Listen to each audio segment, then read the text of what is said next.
এটা আমার বেশ অনেকদিন আগের একটা সাজানো, কালী পুজোরও আগে। সেদিন প্রচণ্ড ঝড়, বৃষ্টি, লোডশেডিং ছিল। তার মধ্যে ওকে সাজাতে গেছিলাম। ওর একটা শুটিংয়ের সাজ ছিল।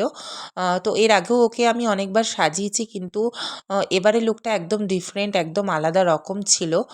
তো জানি না কতটা পেরেছি, তোমরা দেখে জানিও কেমন লাগছে ওকে। ও খুব মিষ্টি একটা মেয়ে, আর ওকে সাজলে দারুণ লাগে দেখতে। আর এবারের লুকটা তো ওর একদমই অন্যরকম ছিল। আমি চোখটা চেষ্টা করেছি পিঙ্ক আর সিলভারে করে গ্লিটারি আই করার। আর একটু পরেই তোমরা বুঝে যাবে যে ও কি সাজতে চলেছে। ওর কিন্তু স্কিন টোনটা দেখো পুরো ডাস্কি একটা ব্রাউন শেডের ওপর করা হয়েছিল। ও একটা মা কালীর একটা রূপের ওপর ভিডিও করেছিল, তার জন্য ওর মেকআপটা করা হয়েছিল।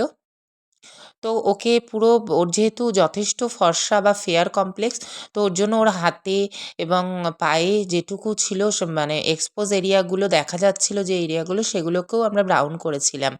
সেদিন কিন্তু প্রচণ্ড লোডশেডিং ছিল, ওই জন্য আমার স্টুডেন্ট কিন্তু ফ্ল্যাশ লাইট জ্বালিয়ে ছোটো ছোটো ভিডিও ক্লিপস নিয়ে নিয়েছিল।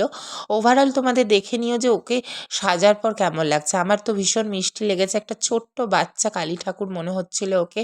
আর ওকে ব্রাউন শেড করার পর যেন আরও বেশি ভালো লাগছিল। ওকে এর আগে ফেয়ার কমপ্লেক্সনে আমি প্রচুর সাজিয়েছি। আমার যদি সাজানো তোমাদের ভালো লাগে, অবশ্যই লাইক, কমেন্ট, সাবস্ক্রাইব করো আমার চ্যানেলটাকে। এবং আরও নতুন নতুন কাজ নিয়ে, নতুন নতুন ক্রিয়েটিভিটি নিয়ে অবশ্যই আসার চেষ্টা করব তোমাদের সামনে। আর যারা আমার এই ভিডিওগুলোতে এত ভালোবাসা দাও, তাদেরকে আমার অনেক অনেক অনেক অনেক ভালোবাসা। সবাই ভালো থেকো, সুস্থ থেকো। Thank you so much.